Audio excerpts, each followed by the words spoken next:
Day 20, Patriarchs, Genesis 38, Job 29 through 30, Proverbs 3 verses 28 through 32. Let's begin. Genesis 38. About the same time, Judah, descending from his brothers, turned toward an Adullamite man named Hira.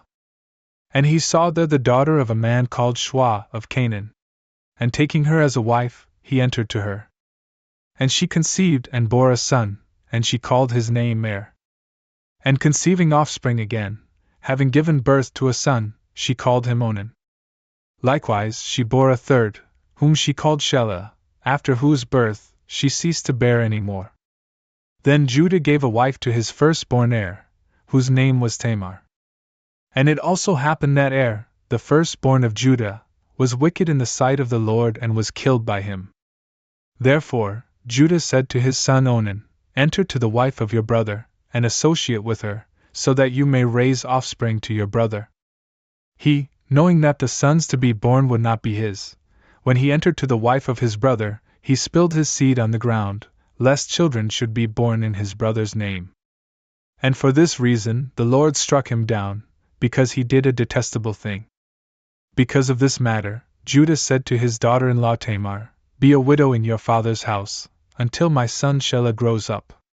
For he was afraid, lest he also might die, just as his brothers did. She went away, and she lived in her father's house. Then, after many days had passed, the daughter of Shua, the wife of Judah, died. And when he accepted consolation after his mourning, he went up to the shearers of his sheep at Timnah, he and Hira, the herdsman of the Adullamite flock. And it was reported to Tamar that her father-in-law had gone up to Timnah to shear the sheep. And storing away the garments of her widowhood, she took up a veil. And changing her clothing, she sat at the crossroad that leads to Timnah, because Shelah had grown up, and she had not received him as a husband. And when Judah saw her, he thought her to be a harlot. For she had covered her face, lest she be recognized. And entering to her, he said, Permit me to join with you. For he did not know her to be his daughter-in-law. And she responded, What will you give to me, to enjoy me as a concubine? He said, I will send you a young goat from the flock. And again she said, I will allow what you want, if you give me a pledge, until you may send what you promise. Judah said, What do you want to be given for a pledge? She responded, Your ring and bracelet, and the staff that you hold in your hand. Thereupon the woman, from one sexual encounter, conceived. And she arose and went away. And storing away the garments that she had taken up, she was clothed in the garments of her widowhood. Then Judah sent a young goat by his shepherd, the Adullamite, so that he might receive the pledge that he had given to the woman. But when he had not found her, he questioned the men of that place, Where is the woman who sat at the crossroad? And they all responded, There has been no harlot in this place. He returned to Judah, and he said to him, I did not find her.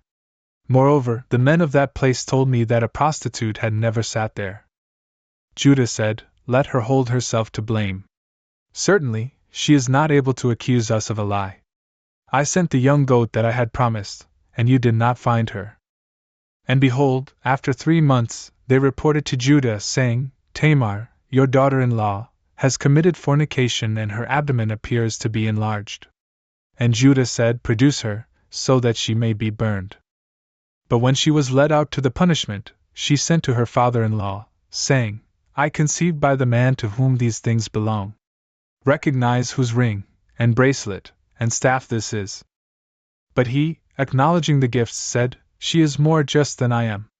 For I did not deliver her to my son Shelah. However, he knew her no more. Then, at the moment of birth, there appeared twins in the womb. And so, in the very delivery of the infants, one put forth a hand, on which the midwife tied a scarlet thread, saying, This one will go out first. But in truth, drawing back his hand, the other came out. And the woman said, Why is the partition divided for you? And for this reason, she called his name Perez. After this, his brother came out, on whose hand was the scarlet thread. And she called him Zerah. Job 29:30. Job also added to this, using figures of speech, and he said, Who will grant to me that I might be as I was in former months, according to the days when God kept watch over me. At that time, His lamp shined over my head, and by His light, I walked through the darkness.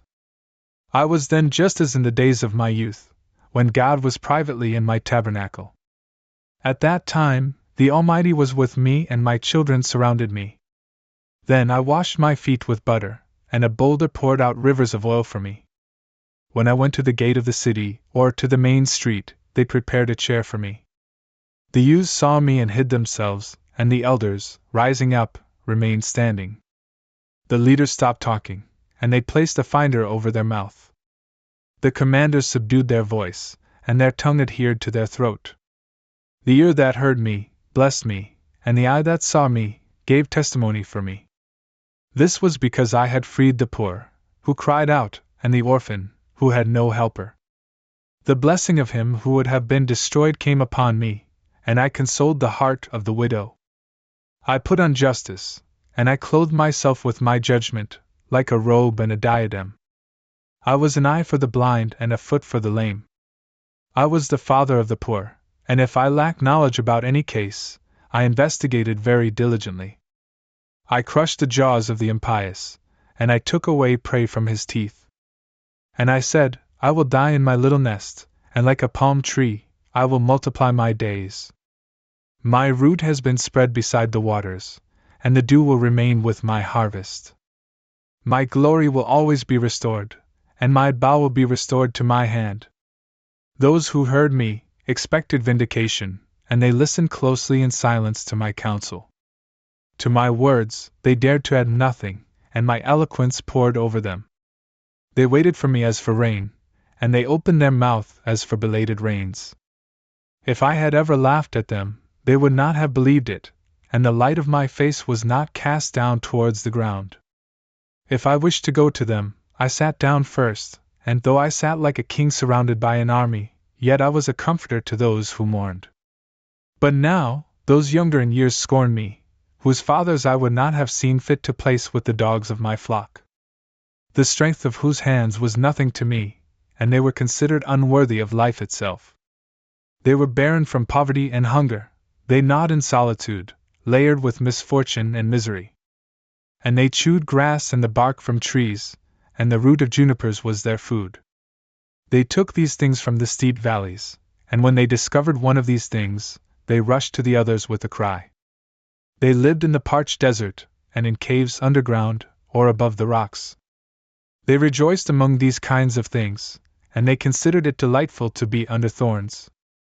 These are the sons of foolish and base men, not even paying any attention to the land. Now I become their song, and I have been made into their proverb. They loathe me, and so they flee far from me, and they are not reluctant to spit in my face. For he has opened his quiver and has afflicted me, and he has placed a bridle in my mouth. Immediately, upon rising, my calamities rise up to the right. They have overturned my feet, and have pressed me down along their way like waves. They have diverted my journeys. They have waited to ambush me, and they have prevailed, and there was no one who might bring help. They have rushed upon me, as when a wall is broken or a gate opened, and they have been pulled down into my miseries. I have been reduced to nothing. You have taken away my desire like a wind, and my health has passed by like a cloud. But now my soul withers within myself, and the days of affliction take hold of me. At night, my bone is pierced with sorrows, and those who feed on me do not sleep.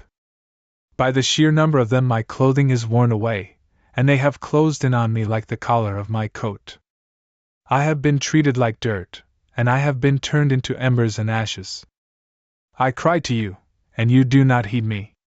I stand up, and you do not look back at me. You have changed me into hardness, and with the hardness of your hand you oppose me. You have lifted me up, and placing me as if on the wind, you have thrown me down powerfully. I know that you will hand me over to death, where a home has been established for all the living. Truly, then, you do not extend your hand in order to consume them, and if they fall down, you will save them.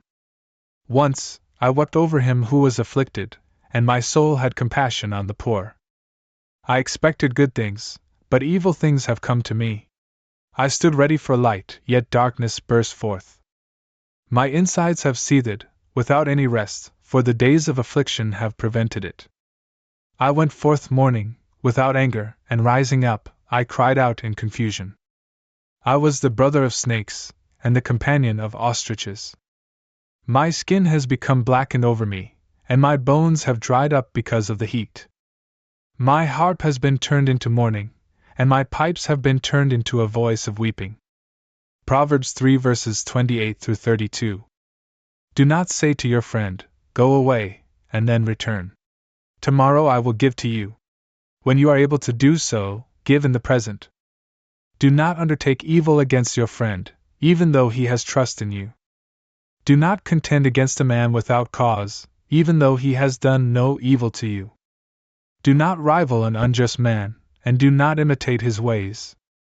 For everyone who ridicules is an abomination to the Lord, and his communication is for the simple.